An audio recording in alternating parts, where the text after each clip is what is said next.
Hey guys, and welcome to the Point and Click Adventurers podcast. My name is Michael, your Point and Click Adventurer, also known as YakWaxLips. And as always, please welcome back my co-host, Turian Shepherd. Hi, Turian, you right, mate?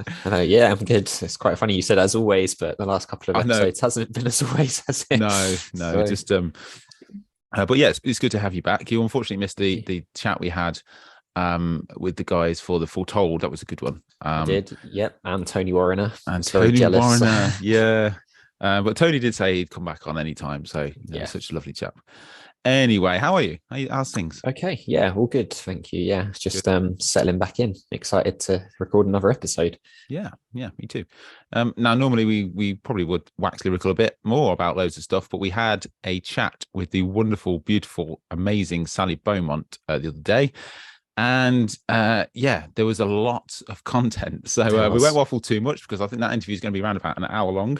But you should listen to every minute because it was such a fun, delightful chat. Yeah, I think it was probably the funniest guest interview we've had so far, I would say. I was just laughing the entire time, pretty much. Not for bad reasons, for entirely good reasons. She's just really hilarious and very informative as well. Yeah. So yeah, very much so. A lot of things. If you're interested in voice acting and getting into that, then she dropped some heavy truth bombs. It was a great interview. Anyway, but before we get to that, we'll just do a little catch up about what's going on in adventure game news over the past couple of weeks and what we're up to. So, do you want to take the lead on that? What have you been up to? What have I been up to? I started playing Lucy Dreaming on my channel, which is brilliant. I can see completely now why people ranked it in their top 3 for last year. It's just a really fun, well put together game.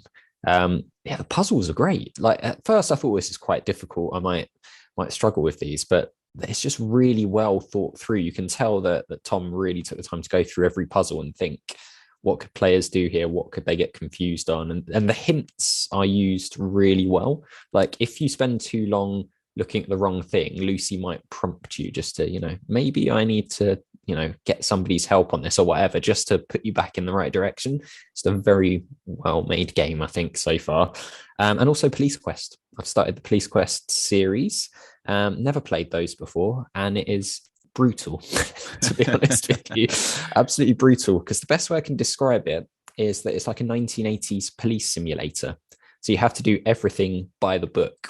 Anytime you make an arrest or pursue someone in a car, you got to make sure you're doing exactly the right list of things. Otherwise, the game's like, did this wrong, game over. And it's just like, wow.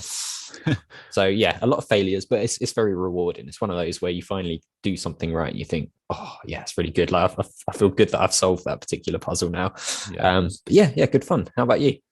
I'm still plowing through my Broken Sword 3 playthrough. I'm over halfway, I think, and I'm enjoying it. The story is picking up a notch. Yeah. Where am I at the minute? I'm in Paris again. I mean, there's quite a lot of locations, but yeah. I remember you mentioned briefly, whether it was on the podcast or just privately, that the box pushing does eventually slow down towards the end. Yeah. I'm not feeling that. I'm feeling there's so many boxes. If anything, they're ramping it up. So I've seen your videos coming out. I haven't watched all of them yet, but I've seen you did the Cisaro's place bit. Oh, that's where I am. I'm in Prague. So I'm in the I'm in the mansion. I'm just underneath the mansion. So I think I'm pretty much at the end of that bit. Okay, yeah. So after that section, it does dial down the box puzzles a little bit, and you get some quite cool little puzzles. Actually, it almost changes into a slightly different game, which is quite nice. Okay, well, I look forward to that. I mean, the box puzzles aside, I mean, they're not hard box puzzles. They're just irritating because there's so many of them. It's like you come to the 7th one, you go like, I know what I'm doing here. Yeah, it's put there for a puzzle's sake. But apart from that, the story is really good, and I'm enjoying it. Apart from that, what have I been doing? I played a couple of demos, actually. I played the demo for The Adventures of Brian Scott, which has a Kickstarter out at the minute. Yeah. That was good fun. That was, I think it's a debut game, but they've managed to grab Ralph Saxon, who was obviously the voice of George Stobart. So I don't know how they managed to swindle him into the game. But no, that's it. Have you played that one? I think I have. Yeah, I played the demo for that. Yeah, it's very good. Yeah, very good fun. It was good fun. Yeah, good. And then yesterday, which should be out on my channel probably before this podcast drops. Actually, I played the latest Captain Disaster demo. So Dave Seaman contacted me on Twitter and says, "Hey, I've got another one coming up," and I think it's the third one. So I played a bit of the first one way back when. And yeah, Dave and I stayed in touch. He's a nice, lovely guy on Twitter. And he also wrote The Corruption Within, which was a great game last year. And with the artwork from Cosmic Void, that was really good. So yeah, I'll gladly play that. And I played that yesterday. It's very much, if you haven't played the Captain Disaster games, it's very space questy. Basically, it's a funny guy in space. Yeah. But yeah, so I had fun with that. It's not voiced. Apparently, the final game will be voiced. So I was there playing half an hour of it, doing many accents. Yeah. So you've got me doing Brummie and Scottish, and I don't even remember. I make it up on the spot. So that was fun. Yeah, I played that. I think last week that video came out on my channel, and yeah, I did the same thing. Sort of did the terrible. And I was sitting there when we spoke to Sally, actually thinking like, oh god, she said that she watches our videos sometimes. And she's probably watching those little voice acting bits and thinking, what on earth is this? Yeah, we haven't got a career in voice acting. No, I think. I didn't realize that you'd actually done that. I'm gonna hop off this at the end and give yours a watch then. Yeah, it's really good fun because there's quite a lot of references as well, isn't there, from like popular space themed sci-fi stuff. And I think I got most of them. Dave said I think there was one I didn't. So it'd be interesting to see if you manage to get them all when your video comes out. I'll see. I'll see. I can't remember. I mean, it was only yesterday I played it, but no, it was really good fun. I only really played for like 25 minutes because of just time's sake and all that, but I think they it was one demo where I could gladly have carried on playing and playing, but yeah, 25 minutes there. And then apart from that, I'm continuing my journey through a couple of games. One of my New Year's resolutions was make sure you finish a game before you start a new one, which means that I barely started any games this year because I'm still plowing through old games. So I'm about halfway through Justin Whack and the Big Time Hack. That's really good fun, good puzzles. And then also I am not even halfway through a Return to Monkey Island. So I know it came out as a big furore and it's just like, oh my God, I've got to play it straight away. And then it's like 6-7 months later and I still haven't played it. And I quite like that, rather than just jumping in and splurging it all at once. So my plan is to finish Justin Whack first and then go back to Monkey Island. And then apart from that, on the channel wise, again, one of my New Year's resolutions is to do the reviews of these games that I've played. So I very graciously get given many new games and I play them when I can. And then I don't review them because reviewing takes a long time. It can take 5-6 hours to write script, record, edit, go and do more gameplay and stuff like that. Yeah. So I had my review of Lord Winklebottom Investigates came out last week. I'll be having my review of Born Punk come out maybe before this podcast comes out. If not, then definitely a couple of days after this because it's all but done. And then I have loads of other games I've got to review, like Cleo, Voodoo Detective, Ghosts on the Shore, Intruder in Anticonia, Trouble Hunter Chronicles. Which was one that I got given years ago, and I said, "Yeah, I'll do a review." And then, the developer nudged me and says, "Are you going to do this review?" So, I replayed that. So basically, I've got my hands full. Yeah, sounds like it. And it all comes down to that nugget of time. But, so that's me on my channel. Okay. So, what about adventure game news? Because I was going to talk about Kickstarter stuff. And I know you were as well, but because we haven't recorded for a couple of weeks, a lot of these Kickstarters have started and finished already. But I think it's worth mentioning a couple of games that are out there and that have just finished, whether they're still still on the road. So I'll just start with one that I know of, and it's off the back of the Justin Whack and the Big Time Hack. The artist for that made Death Corp, I believe it's called. I played the demo of that. It's really good fun, and he smashed that Kickstarter. So that was something that if you don't know what that's if you didn't know about that, then definitely go and check out that because that was really good fun. There was a couple of others. Do you know of any others? There was Roots in the Sky, which is the second Hand of Glory game. That again, successful Kickstarter. Have you played the Hand of Glory? It was one of my very first, apart from Monkey Island 1, it was my very first Let's Play that I did on the channel. Okay. And it was yeah, I really, really enjoyed it. It's probably really dicey to watch now because I'm probably there mumbling along, as I do quite often, actually thinking about it. But back then, it was probably worse. Yeah, I played that when it came out, and I really liked it. I'm excited to go back into Lazarus's Bundes world. Yeah, and it looks like they've sort of stepped it up a level from what I've seen from the second game so far, the demo and the screenshots and things. It looks like they've taken it up a notch, so it looks quite cool. And the other one was The Will of Arthur Flabbington. I don't know if you know about that one. That one had a Kickstarter just to get voice acting and stuff on it, and that successfully got funded as well. So there's a lot of games in the works at the moment. Yep, a lot going on. So there's that, and actually there's one coming later this year from Tall Story Games, who are working on another point and click adventure game. Wow, exclusive. So, has he mentioned that at all? It was in a newsletter, yeah. So it's nice. Out there, but yeah. So that will be coming later this year, possibly. So awesome. The Kickstarter will, not the game itself, I wouldn't imagine. But. Yeah. Well, whilst we're on the story of Tall Story Games, I do believe it's just been released on Switch at Lucid Dreaming, and it's doing amazingly well. It is, so I think if anyone wants to jump into and make a game, I think that Tom is kind of like the role model for because he was. If you're not sure who Tom is, he was actually our first guest on the podcast, wasn't he? So we'll leave a link somewhere to listen to that. And basically, he liked the genre, he liked the idea, and started to create it, not really knowing the community that's there, and then introduced himself and became part of the community, and then it's just done everything right, and it helps that the game is really good as well. Although I have not yet played it, that will be my next one. It's well worth a play. Sometimes like you get hyped up about a game and then you play it and you go, oh, it was all right, but it wasn't quite what I thought it was going to be. This is not like that. Like playing through it, I was just thinking, yes, I can see why it's everyone's so excited about this one. Yeah. But yeah, it'd be exciting to see what they do next, because it's a strong game to try and create. I don't think it's a sequel necessarily. He hasn't really released too much, but it'll be interesting to see how a second game after such a successful first game goes. Yeah, it will be interesting, and we'll be following along both on both our channels, no doubt. So I think Sally Beaumont is in Lucid Dreaming. Do you know who she voices in that? I don't actually. No, I've been trying to figure it out while I've been playing, but sometimes it's very difficult to place voices. So what I didn't want to do is look it up and spoil potential things for myself.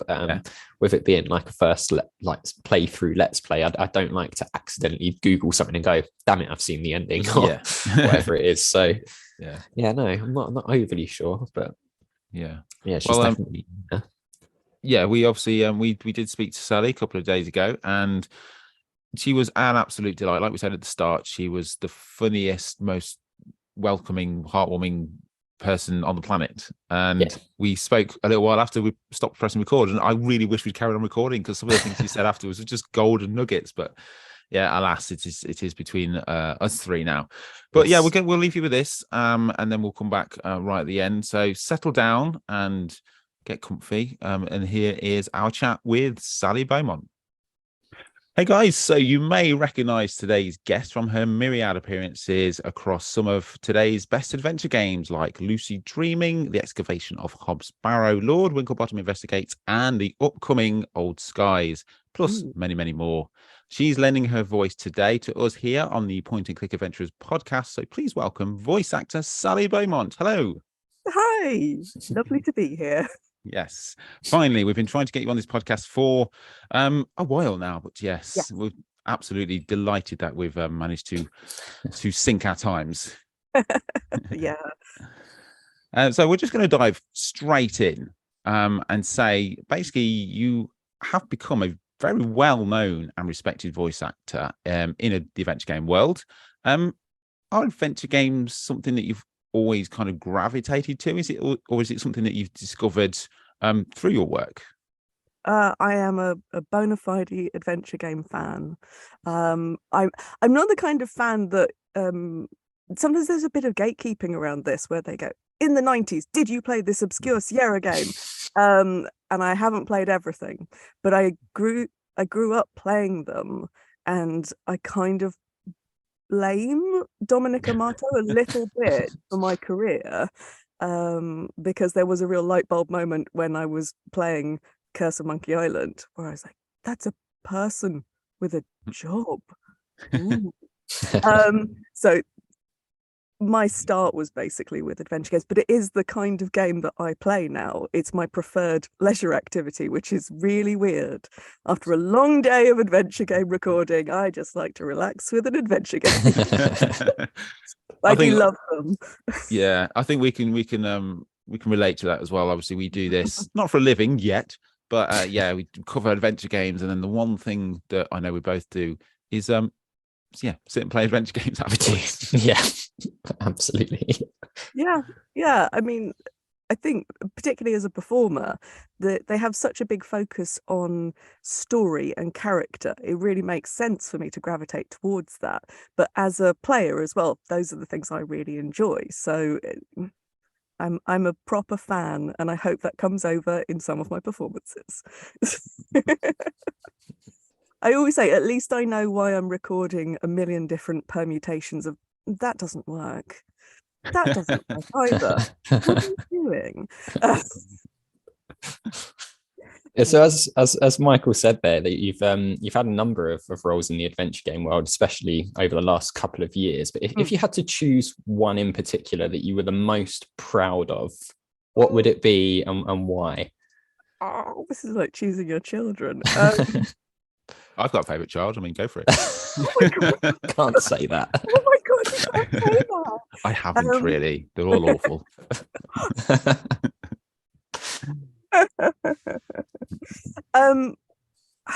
Oh no. So I think for me, because adventure games are always so interesting and they're so character based and they have amazing characters, quite often my favorite character is whatever I'm working on right now, which that feels like I'm dipping out on the question, but it genuinely is.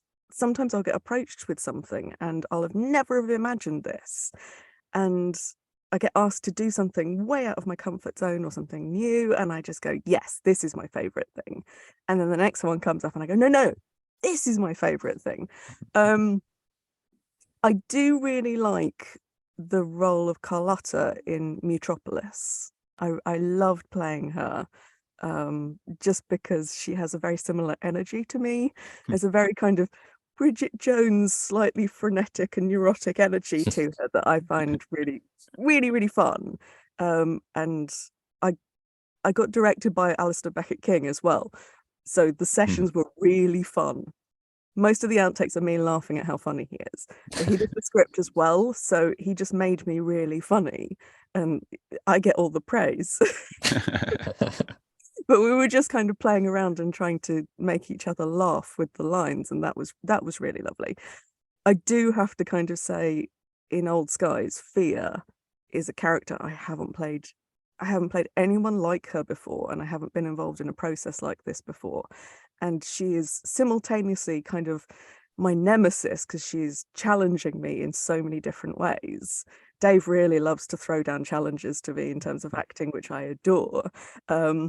But she's also probably the closest person to me because I'm a time traveler. Oh no, I said it now. No, Nozzo, can you delete that for me?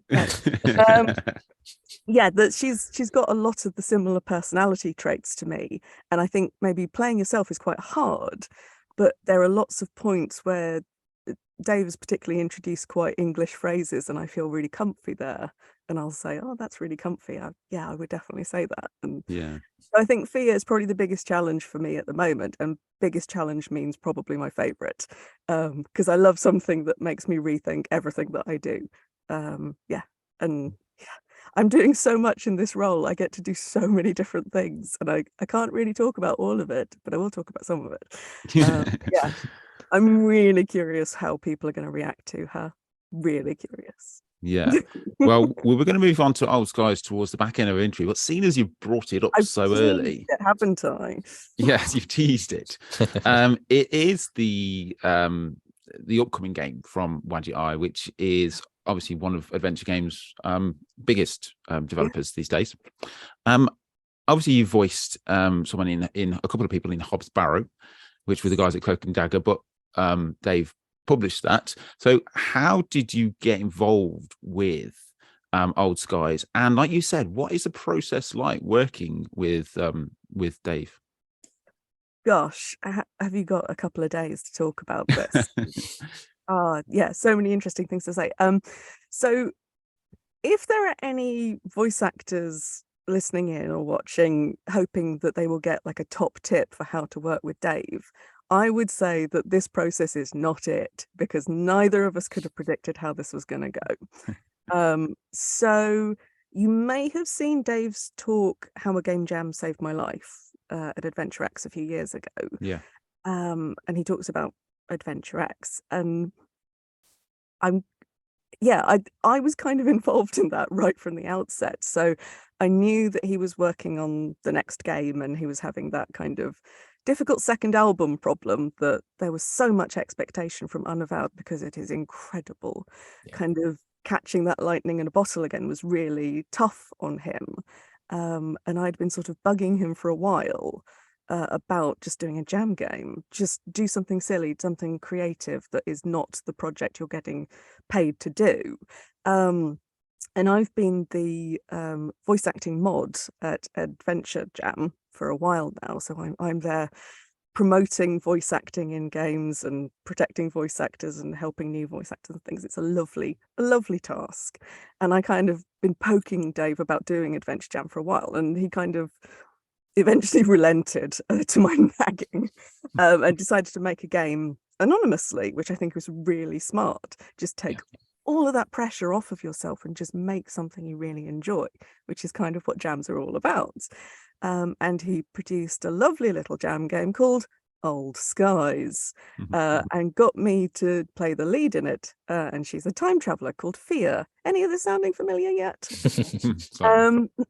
Yeah, and he was sort of saying, he found it quite easy to write the dialogue for that because he knew I was going to play it, and he kind of knew my speech patterns because I'm a talker.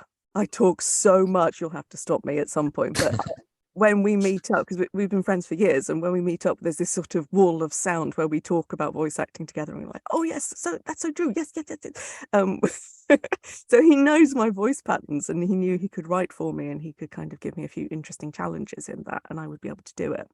And I self-directed on that as well, but I videoed bits of what I was doing and sent it over to him so he could see what I was doing.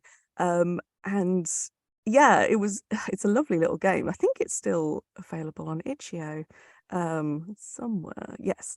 But that was a lovely process, and we finally got to work together because we hadn't at that point. And I thought, well, that was lovely. And then PC Gamer picked up the story, that it was quite interesting that, Dave Gilbert's done a little jam game. Oh, this is interesting. And everything went very quiet for a bit. And then Dave got in touch and went, we're making Old Skies. We're going to do a full version of it. Do you want to do it? Yeah, I want to do it. Of course I want to do it. And yeah, so I've sort of been there before it was even really a thing, and it's been a complete roller coaster. There was a period where it was being made in Unity, so it was going to be a 3D game, and I would get photos. This sounds so dodgy. Dave would send me photos where it's like, I can't get the clothes to stay on the sprites. Like anybody else, I would just be like, block that person. It's the process of making things in Unity is really entertaining and messy. And I can't remember where in the process it was, but he kind of, after a really good try, he and Ben trying to sort out Unity, kind of went, yeah, no, we're cancelling it. And it was really tough. And I was like, oh, that's such a shame, Could have been in there at the start on a Wadjet I game. Oh, that'd be amazing. Oh well, went back to my life and doing other stuff. And then a few months later, it's back on. my heart. In the interim, he'd done a talk. And the end of the talk was, and we're not making it. So was like, what? Okay. And then quite early on in that process, the pandemic hit, so we were all sort of stuck in our houses, and we had a few chats about this on Zoom, and we were kind of workshopping who this protagonist was and how the whole process of time travel would work in the game. And then at that point, I think this is when Dave was talking to you, it was about a multi-generational family and Fia getting involved in various bits of the family. And then that got scrapped. So this is quite illustrative of what game development is like. This isn't a weird process at all. This isn't me kind of going, look how rubbish Dave is. Quite the opposite. Look how tenacious Dave is with this idea, because it was tickling something and he just needed to find the right vehicle for it. So that got finished.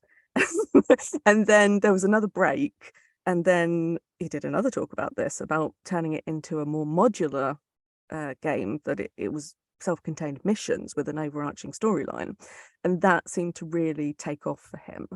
And at that point we'd been sort of talking about the game and the ideas and what was going on with it and who Fia really was. There's been several different kinds of Fia over the years, which is fascinating, and I have so many different versions of the game in my mind, which kind of makes me perfect to play Fia, because she has many versions of reality in her mind all at once that may or may not have ever existed.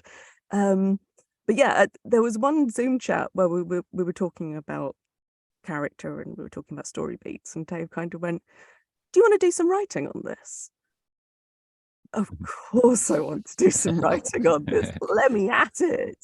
For anyone who doesn't know, I've been a playwright as long as I've been an actor, so it's not an unusual thing for me to talk about writing. And of course, because I'm working with dialogue all of the time, I know a lot about game dialogue and what lands and what doesn't. So I got handed a time looping mission to work on, which kind of melted my brain, if I'm honest. But I kind of loved it because, again, I like a challenge. If I haven't done something before, I want to work out how to do it. And part of the role of writing for this, so the title is narrative consultant. So what you do is you write something, and then Dave uses that as the foundation for what he's going to write. So you have to have a kind of emotional disconnect that you're going to do your best job on it, but it probably won't see the light of day depending on which bits he wants to keep or doesn't keep. So you have to, again, game writing, you need a really thick skin. But I'm the kind of writer that if I can find a good solution and write something good, that's the reward in itself. And yeah, watching it transform into something completely different in Old Skies has been fascinating. So I'm about as involved in this project as it's possible to be. And whenever there's something happening, like with the launch trailer that happened last year, my heart is in my mouth, because there's so much of me in this. That's a really long-winded way of saying this project. I've been involved from the start. I have done lots of writing and voice acting, and yeah. Like Nice. I say, if you're a voice actor, don't do this. Yeah, there's some voice Not actors. There's some voice actors going out there going, "Oh my god!" Yeah. Reams and reams of notes. Where do I start? No. Yeah. No. More often, it's just I get an email from someone who's seen my work elsewhere and would like me for their game. It's normally like that. So for me, being this involved in the project, on one hand, I am exhausted by just the secondhand experience of it. I don't actually understand how any games exist, quite frankly. It's a miracle anything ever gets put out, because game development has so many different things that can go wrong. And when I look back on things like the Blackwell series and realize how much extraordinary hard work must have gone into those for Dave to create them, I think his status in the industry is earned in sweat and blood, quite frankly. Yeah. I think, I think some people, maybe players, look at those games and think, oh, they're not a big deal. And I'm like, no, I know what's under the hood to get there, both in terms of technical and writing. There's so much going on in those games. They're a favorite of mine as well. But yeah. Does that answer the question about how involved I was? It does indeed, yeah. Basically, if it's a success, I've been involved in every element. If it goes wrong, I'm just the voice actor. Yeah, It's not. It's not. It's I can't say why I think this, but I think it's gonna do okay. Okay. I'm so British. I just don't want to jinx it. No, I'm sure it will do exceptionally well. I've featured it on my channel. I know you have as well, Turian. So yes, best of luck with that. So I'm just going to circle back a little bit to the first question where you said that you played Curse and you realized, hold on, that's a job that Guybrush is speaking there. So from Curse to making it your full-time income, like how does that look? Because I mean, we've all played Curse here, and we've all at some point, gone, oh, Dominic Marto is great.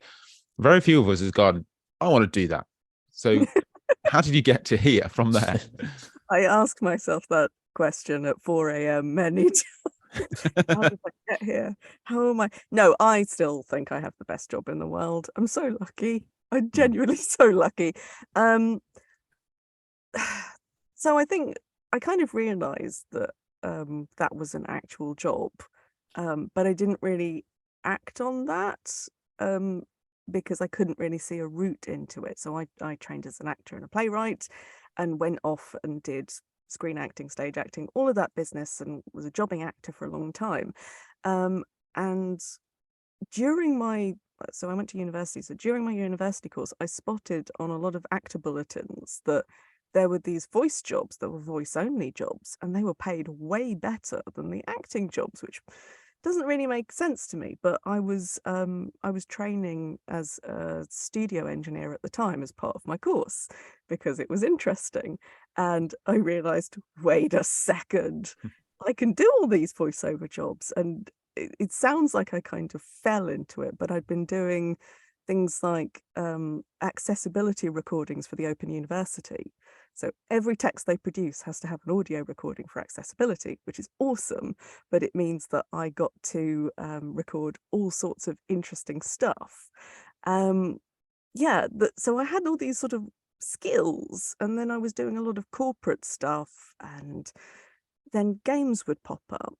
And at that point, I wasn't really playing games, that I'd sort of stopped after, playing them as a child, and kind of almost forgot that adventure games and so on existed. And I think during that period, it was the lull between the two. I'm going to say the two golden ages of adventure games.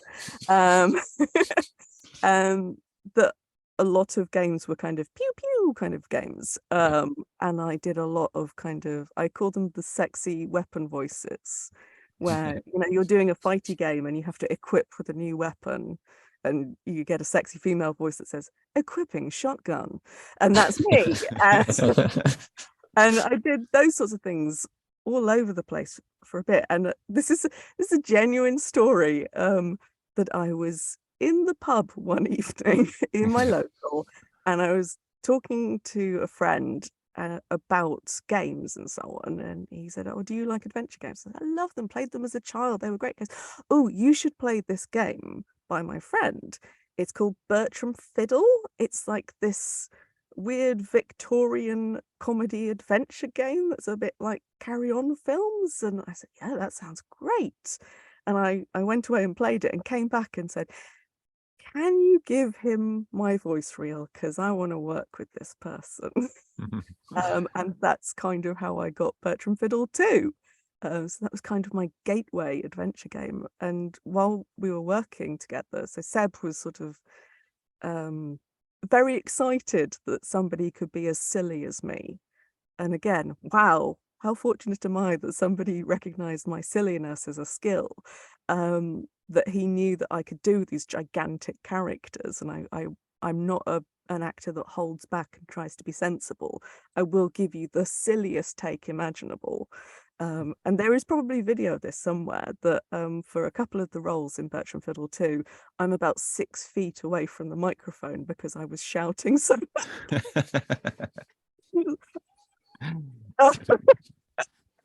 and while we were chatting in the break, Seb went, oh, do you go to Adventure X? And I said, what's that? He amazing moment. And he explained to me that there was a convention for adventure games and I should go. And I did. I did a panel the first year, and that's where I met Dave. And I got to meet Rolf Saxon, which I'm still like flustered. Just nothing prepares you for being on the receiving end of that voice. He's an incredibly charismatic person. And the first moment that we met, he put out his hand and said, "Sally Beaumont, I love your work." And I nearly fainted. Sweet! Broken sport. And such a professional, right? You asked, "Are you an adventure game fan?" Nearly fainted at Rolf Saxon. Yes, I am. I had this sort of wonderful experience of getting to Adventure X and meeting all these people that were doing the kind of games that I genuinely thought weren't being made anymore. And I'm sure lots of people have this experience with Adventure X, like, my people, these are my people. And I met so many lovely, kind people there, and so many of the games from that year I worked on. And I think that was the thing. That's what opened things up for adventure games for me.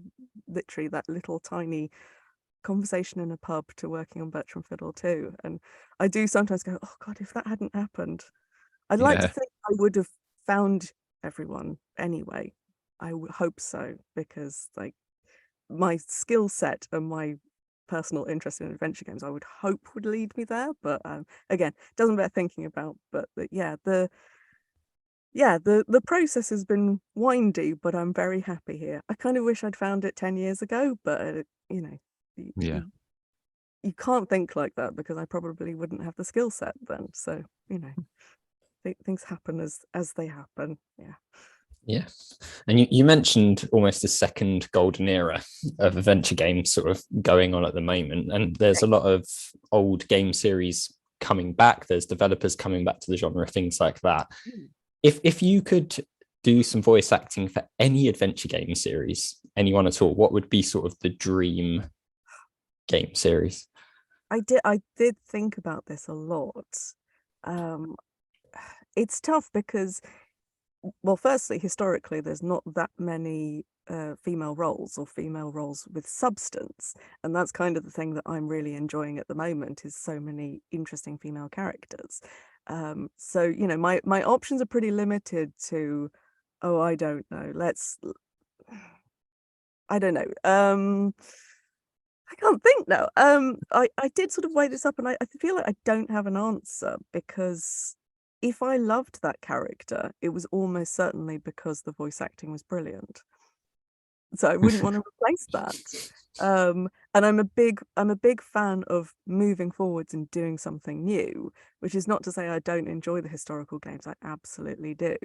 I just feel like iterating on the same IPs over and over again only has a limited appeal, I think, for players and creatively. I'm dancing around this question, aren't I? I really don't know. That's a fair answer. That's an absolutely fair answer. Yeah. Always looking forwards, always moving forwards. Always moving forwards. Yeah. I wanted to broach this subject with you, because on a personal level, there's always that I can do voice acting. All it is speaking thing. So what are your thoughts? I mean, and I'll tell you why I'm asking you this. So first off, the question is, what are your thoughts on non-voice actors, or even non-actors at all, just the general public, taking on voice acting roles? And I'll tell you why I asked that, because I put a tweet out about a year ago, 9 months ago, being in the community, saying, it'd be awesome to voice a character. And the developer, Falco of Born Punk, got in contact with me and gave me a few roles. And it was awesome to record. It was hard.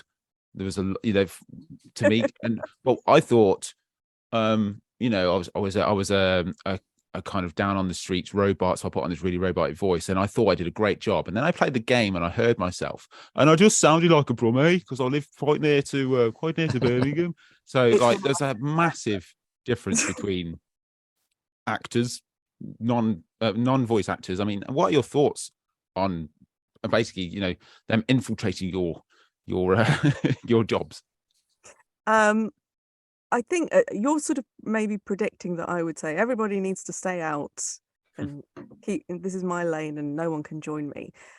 I think there's so many interesting routes into being a voice actor and so many different skill sets. I think there is room for a lot of different people.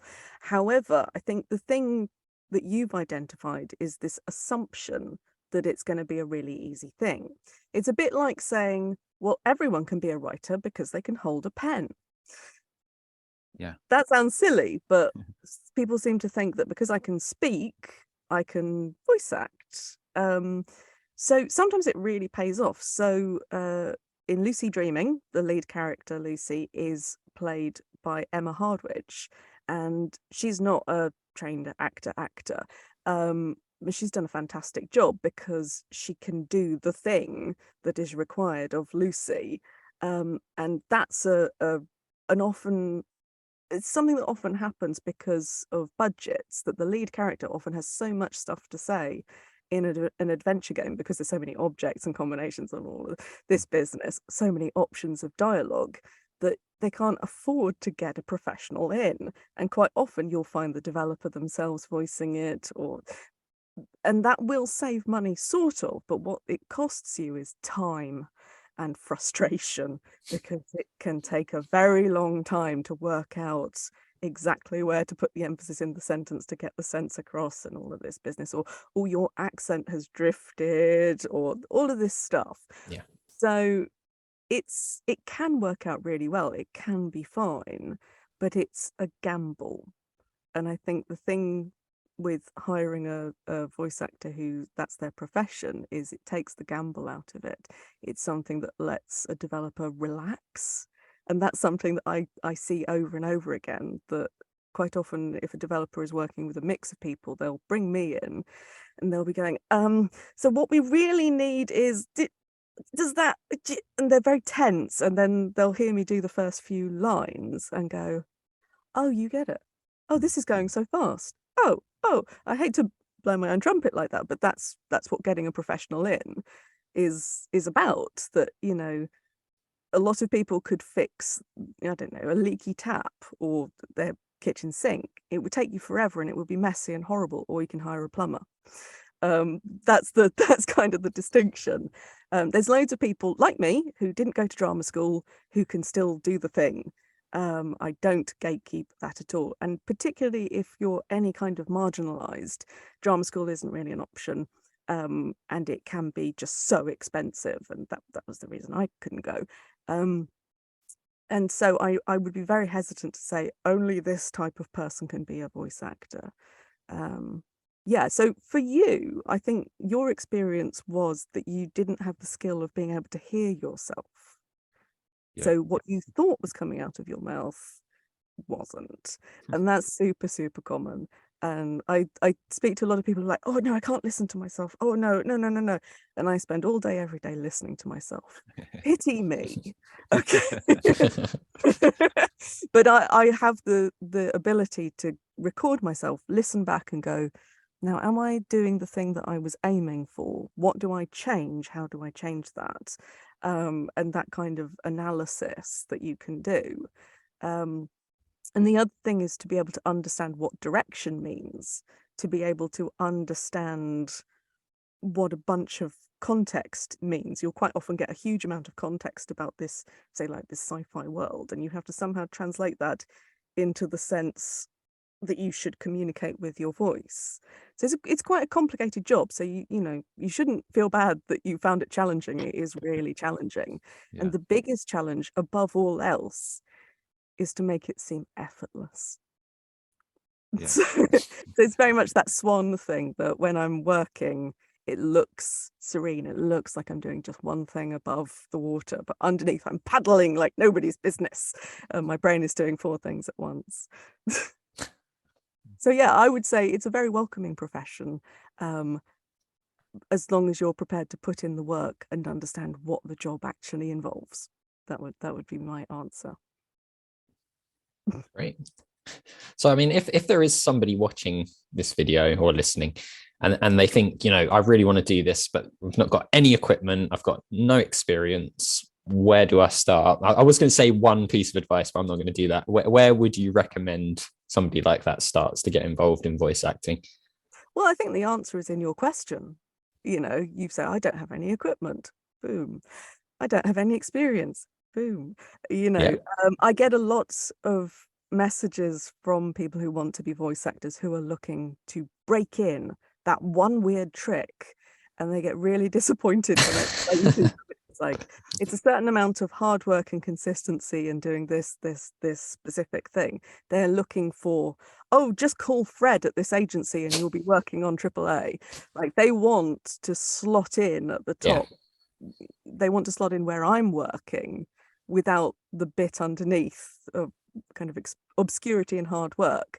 And I think it really, my advice depends on where you're coming from. So if you're an actor and you want to come into voice acting, you need to understand the processes of recording, working with your voice, working with direction, particularly if you're working remote. That can be quite an interesting experience, and it can be quite alien for stage and screen actors. If you have no acting experience at all, what I'm going to say, get some acting experience. Above all else, if you only do one thing, get improvisation lessons, classes, get an opportunity to do improv, because if there's one thing that voicing games teaches you, is you've got to be quick on your feet, quick on your toes. You've got to be able to adapt quickly when the situation changes. Sometimes the script will be rewritten in front of you. You've got to be able to just go, okay. You can't be in the corner focusing and doing your thing. Like, I know some people enjoy that as a technique, but for me, I tend to kind of click into place, and then I'm in work mode, and then anything goes, and I'm kind of open. There's a phrase in improv which is really useful. It's called yes and. So when you improvise with somebody, you throw an idea at them, no matter how outlandish, and their job is to say yes and this approach means that you're open, you agree to the given circumstances. Even if you don't like them, you're going, okay, yes, I'm a time traveler. And that means, and so you're adding your own idea on top in the theme of what you've had suggested to you. So yes, and is a really useful concept. That sense of being kind of open and just kind of rolling with whatever's going on. In terms of like actual advice, listen to yourself. Practice reading aloud. Sight reading is incredibly important because it's not just about reading the text. You have to lift the text. So it should sound like you're coming up with it on your own. They should feel like your words. And quite commonly, if you're sight reading, you'll be reading the next sentence while you're speaking the current sentence, which can be a bit of a brain melt. But it means that you're never surprised by the end of a sentence. I do have a running joke with Dave that I'm basically Ron Burgundy, because I will read anything that he writes down. I will trust him and I will just read anything. It sometimes comes out like that because I have trusted him completely. There's so many there's a combination of hard skills and soft skills that you have to have as a voice actor. And again, the job is to make it look effortless and easy underneath. If you can learn small business skills, I know, boring, right? Small business skills, marketing skills, social media skills, all of that business, very, very helpful. Learn to network, by which I mean actually have an interest in other people. Don't like walk around with your business card in your hand and shove it at everybody or accept it, because they go straight in the bin. I've seen it go straight in the bin. Actually have an interest in people and their job and understanding the work, particularly developers. Understand what their need is, and even if they're not hiring right now, you get to understand what your role is as a voice actor. There's a voiceover artist called James Allberger who has a very wise phrase. He says, write voiceover on a piece of paper. You think that's your job. It's not. Cross it out. The actual job is problem solver. And as soon as you shift your mindset to I'm solving a problem for game developers, it changes your outlook entirely. That's a big mindset change. That quite often I come in at the end of a process where everyone is exhausted and they are sick of their concept because they've been working on it for 3 years. And a big part of my job is to come in like a Labrador puppy and be full of enthusiasm, because I usually am. This is an amazing concept. Oh my goodness, I can't believe you're making this. I've already wishlisted it. I really want to play it. Oh my goodness, I get to do a voice in it. Ah! And this is genuinely how I feel. And I will come in with this wave of new energy and record these lines that they've had knocking around in the head, and they go, oh, it's real. Oh, this is a real game. Oh my goodness. And like, it's not unheard of for developers to have a little cry once they hear the voice in the game, hopefully for good reasons. Yeah. But I have heard of developers going, I've had this voice in the back of my head for so long and it's real, and suddenly the game feels like a real game. Oh my goodness.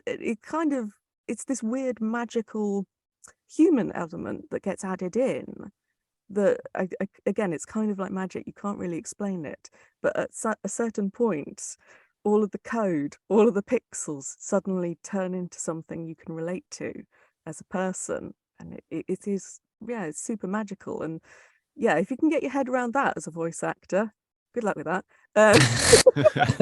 You weren't expecting philosophy, were you? But, you know, I do have a whole philosophy of it and why it sort of hangs like that. But yeah, your job is to not. I hear a lot of voice actors talk about their dream and their journey to be a voice actor, and I think it's fine to have that inside your head and hold that in your heart as your little journey. But it's not your client's job to fulfill your dreams. They have a need and you fulfill it. That sounds really boring as a small business, but you fulfill it with funny voices. It's great.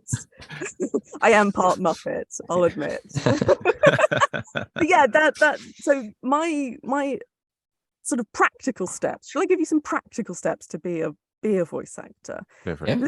Listen to yourself, record yourself. It doesn't matter if it's your phone. Just keep listening to yourself and comparing what you're hearing to what you're hearing in games or whatever field you want to work in. Start getting that that ability to hear yourself and compare.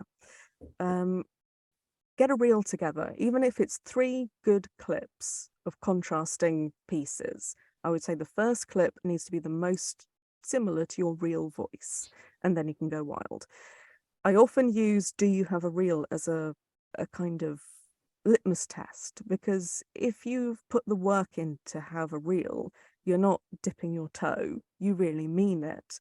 And a lot of this is kind of, you've got to leap at some point. You can't just kind of give it a little bash.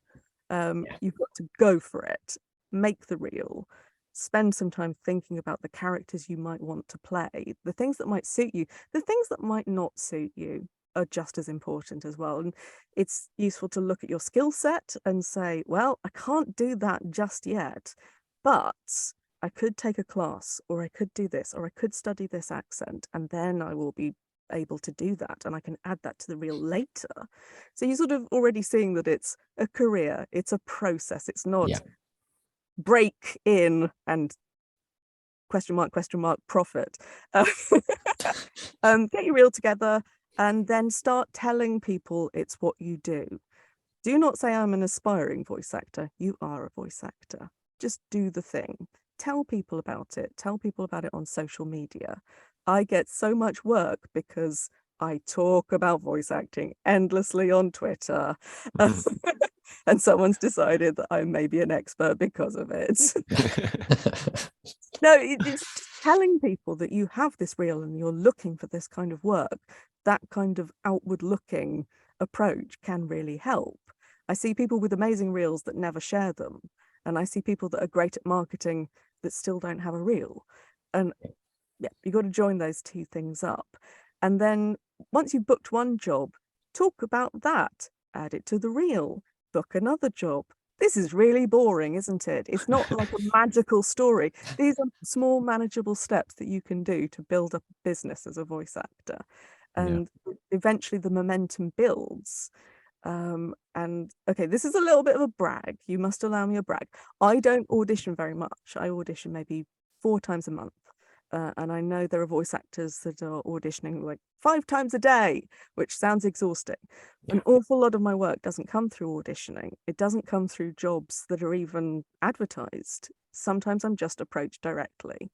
And like I say, feels like a big brag, but I've worked for it. And they know what I can do. They know the stuff that I'm good at, and they know I've got the skill set, and they know that other developers have trusted me in the past, and developers all talk to each other and recommend voices to one another and so on, and play each other's games. So it does sort of snowball like that. And yeah, I get approached, do you want to do this thing? Yes, no. And that's a fantastic position to be in. Yeah, that's the goal, that your career kind of self-maintains after that point. Yeah, I think that's an absolutely total on the nail point. Like, the adventure game genre community is obviously worldwide these days, but it is so small. Like, you go to Adventure X, and which both Turian and I have been. I think you were ill last year, so we didn't meet up. But it's so your name is bandied about a lot, and you've put a lot of work in. So that kind of leads me on to the next question. Now, we've obviously mentioned Old Skies. What else have you got in the pipeline that you're working on now, or that you are interested in working on in the future? See, this is where non-disclosure agreements are a big deal. I can say absolutely nothing. I'm having a lot of fun. Yeah. Well, okay, that's no. So the big thing that I'm working on is Old Skies, because there is a ginormous amount of dialogue in it, and I think Dave has very wisely decided to kind of spread it out so that we're not sort of doing it in one intensive month. It's being spread out over time, and that allows sort of a creative back and forth of the character as well, which is something that's quite new for me. I'm normally brought in right at the end of a process. And normally everyone is panicking because they're going to launch fairly soon. You've got to get it now. And again, yes, new voice actors learn to work under pressure, she says, fluffing her line. Let's try that again. New voice actors, try to practice working under pressure. Be cool under pressure. At least try and get it on the second take. So in the industry, you will be asked to sign some terrifying documents called NDAs, non-disclosure agreements.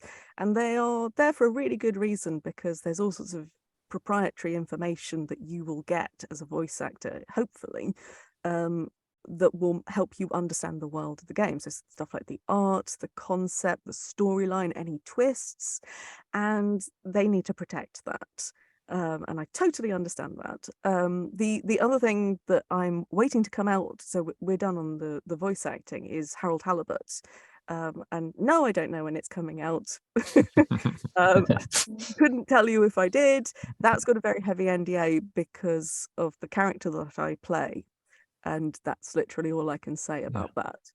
And I'm going to be so excited to talk about that eventually, because it was an incredible experience, and that game is incredible. Everything about it is awesome, and I've seen the whole game bible of it and all of the art, and it blew my mind when they approached me to work on it. But yeah, at the moment everything is heavily NDA'd. But as you probably gathered, I'm quite busy. And I'm itching to be released so that I can talk about it all at some point. In a job where marketing is so important and sharing your work is so important, the NDA block can be so difficult. I've worked on amazing game. Can't say anything for another 2 years. Yeah. Oh. So Old Skies is your main focus, I guess, because that's in at the ground, working its way up. I guess I'm asking out of hope, is there any tiny little nitpick of anything that you can release about Old Skies that nobody knows yet? Worth an ask. Oh, that nobody knows yet. See, the thing is, that Dave Gilbert doesn't do NDAs. So Ooh. theoretically, I can tell you everything. We'll start pressing record now. We'll have a little chat. Yeah. No, I'm not going to. Because as a player myself, I don't want to ruin anything. I will say that it's a really fascinating game. There is so much going on in it. And I do get a bit fed up of everyone going, well, when's it going to be finished? If you had any idea how complicated it is to write a time travel game and implement it, my goodness. And it is going to be worth the wait. It's absolutely going to be worth the wait. And as I hinted, Dave is really putting me through my acting paces. The stuff we've recorded already, it has been so wildly different. There's a range of so many things that Fia is doing and feeling, that as an actor it's a tremendous challenge to me. There's stuff that I cannot experience in real life, and I have to use my imagination to understand exactly what that would be like. And it's been really exciting. What can I tell you that won't ruin it? I don't know. Nozo's amazing in it. That's my main thing. But I am a fan of Edwin, and I have been since the first Detective Grimoire game. I think I probably messaged him when I played it and said, I think you're the next Dominic Amato. I think you're amazing. You have amazing protagonist voice. And now somehow I am the protagonist working with him. I don't really get how that happened. I mean, I do. I just told you how that happened. But yeah, working with him is phenomenal. He is such a good actor that even if he's not on the call, I hear him in my mind.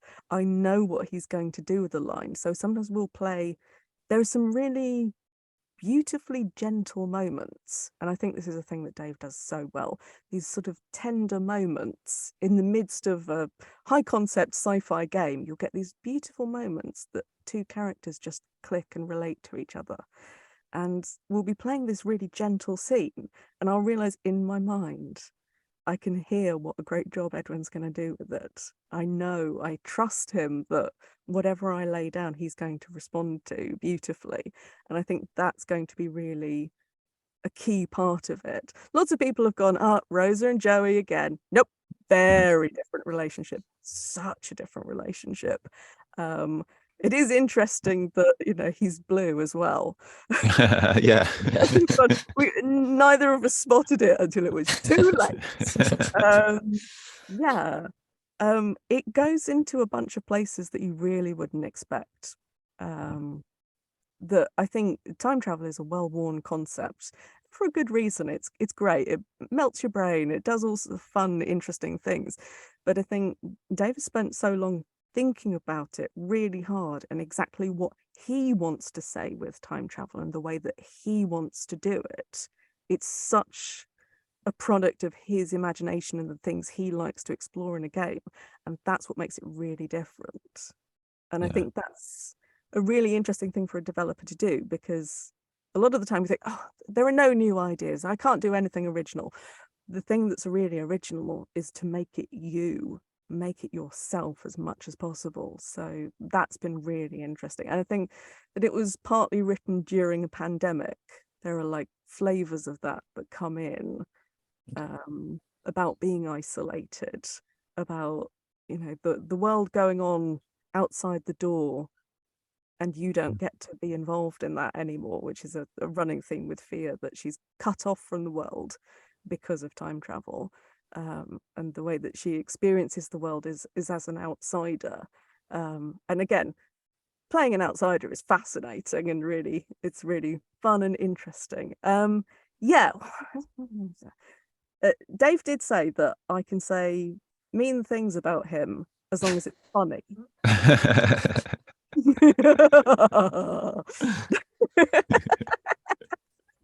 But I'm not gonna. He's such a nice chap. It's impossible. It just feels wrong, doesn't it?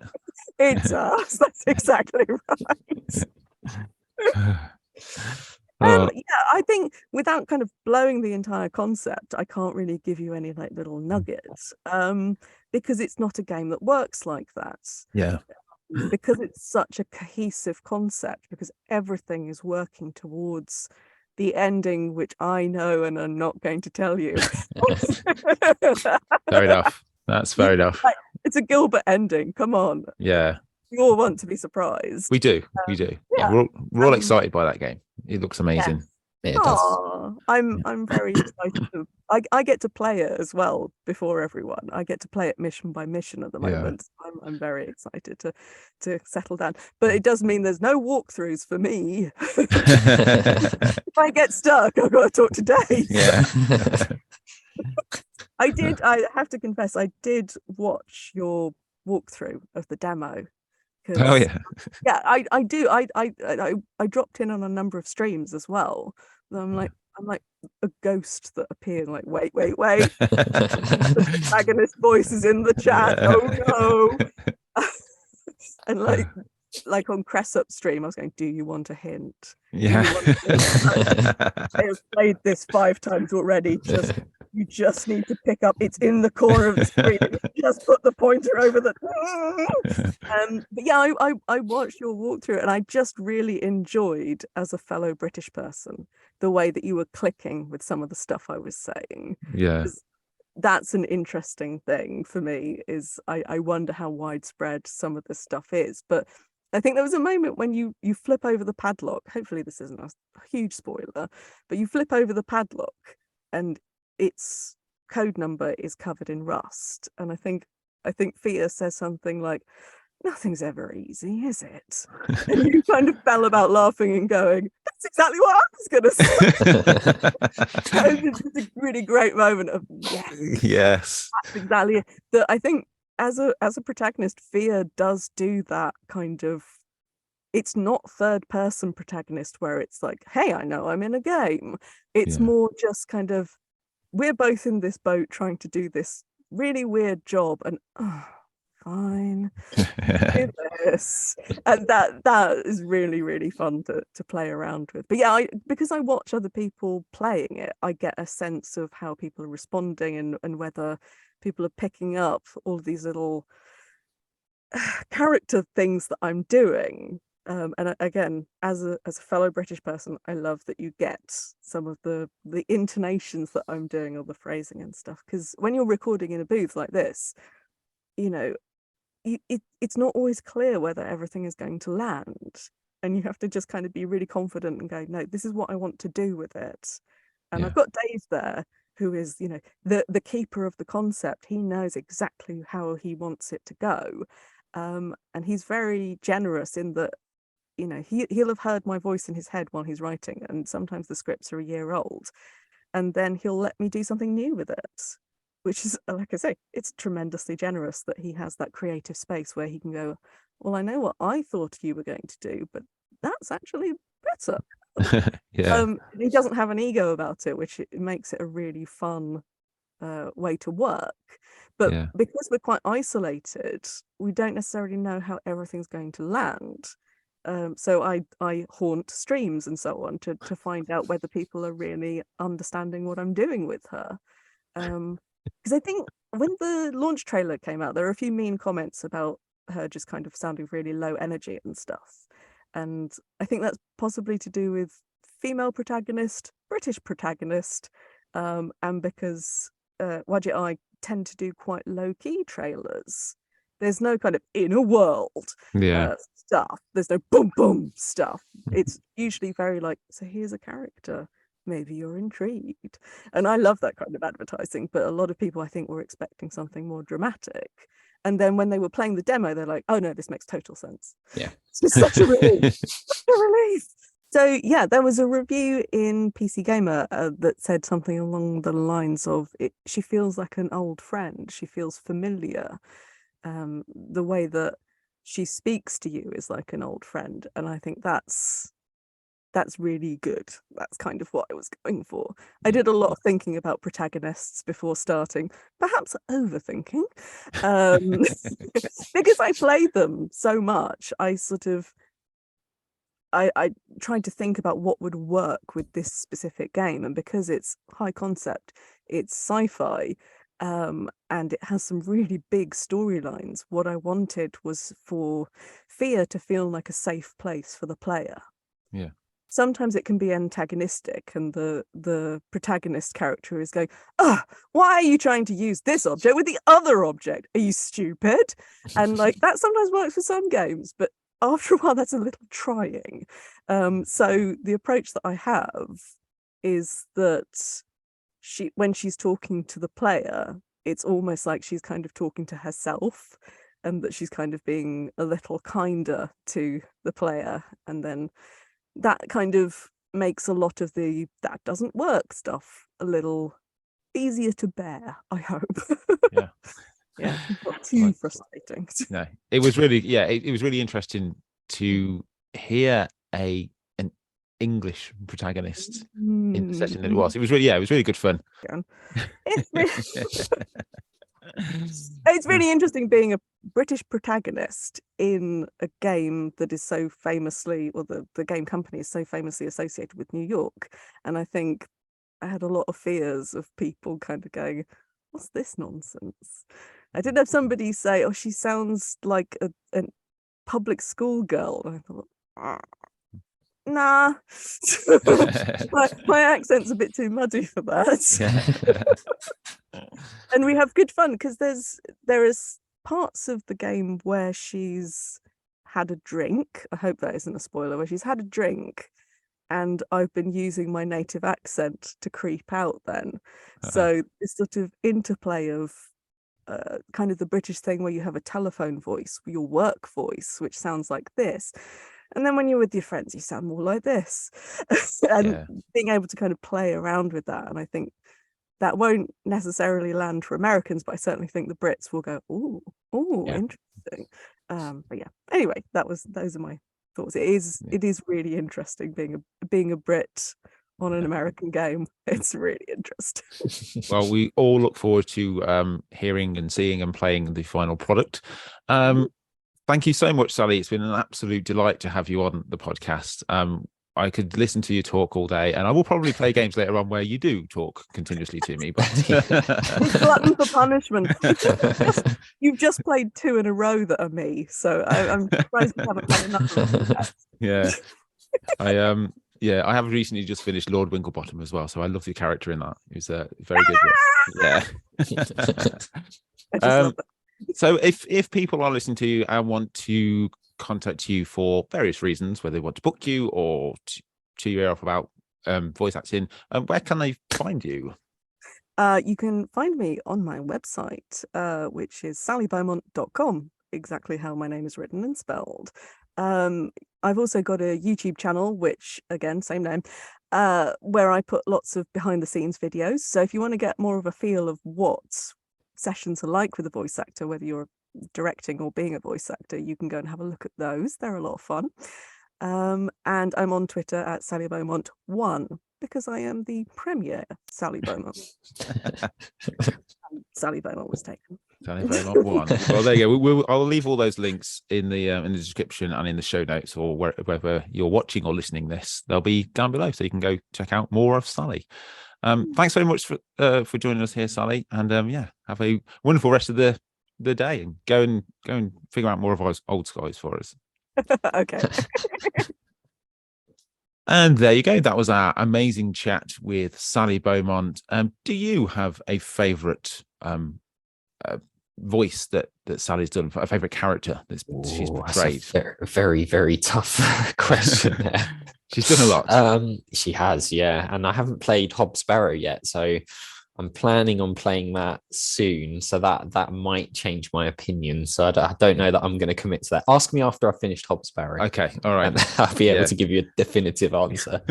How about you? Yeah, well, one of mine is, I mentioned it in there, is it's Lord Winklebottom Investigates, where she plays a goat. That is a good one. A goat maid. Yeah. Like, a lot of the voices that she does is they're not like not like really ridiculously out there voices. But yeah, the goat is she's hilarious. And Yeah. it's the thing that's stuck in my head about that game, where she just screams and goes, "Oh my god, the monster's dead!" Like really, but it's amazing, and she carries that on throughout the game. It's absolutely fantastic character. It's the standout character of that game, I think, and it was a good game. Yeah. So yeah, I think wasn't that on the trailer as well? Do I remember that right? Yeah, was that line on the trailer, and it was like right at the beginning, it just instantly hooked me. I thought, whoa, this has got my attention. Yeah, I think really well done. Yeah, I think it was a great trailer to hook you in, because like even if you're just passing, it's just, and then you just see it and you hear it and you're like, oh, what the heck was that? So that was well done, Charlotte, for getting that trailer together. Yeah. So we're hoping on the next episode, or on an upcoming episode, to speak to Dave Gilbert about Old Skies and things like that. So touch wood, that'll be soon, because it'd be nice to get his update, I guess. Yeah, would indeed be very interesting to hear from the man himself, actually. So yeah, I spoke to him before we restarted this podcast as us as a duo. I spoke to him. It was about January, February 2021, maybe. It was during lockdown anyway. I remember that. And yeah, so that was like 3 years, 2 to 3 years ago now. So a lot has changed. Did you see his talk at Adventure X? Yes, I did. Yeah, I was there. I think you were there as well, weren't you? I was there. Were you there? Yes. Yeah. Yes. I did. Yeah, and I saw he did an interview with Cress Up as well afterwards, which I watched as well. It's really interesting to listen to him speak. Actually, he's got a lot of cool things to say. Yeah. Yeah, and hopefully we'll be getting that from the horse's mouth over the next couple of episodes. But yeah, we've also got quite a few other awesome guests penciled in. So if you are not subscribed to either of our channels, then please make sure you do. If you're watching this on my channel, please head over to Turian's and subscribe, and vice versa. And we are also on Spotify and working to get it everywhere else. We are. Yeah. So we'll leave you there, guys, and make sure you have. I'm going to finish it how I always finish it, because I can't help myself. It's like ingrained in your head, isn't it? You do it so many times that it's just natural. Exactly. Right. Thanks for watching, guys. Have a wonderful morning or afternoon or evening, or whatever it is you're doing right now, and take care.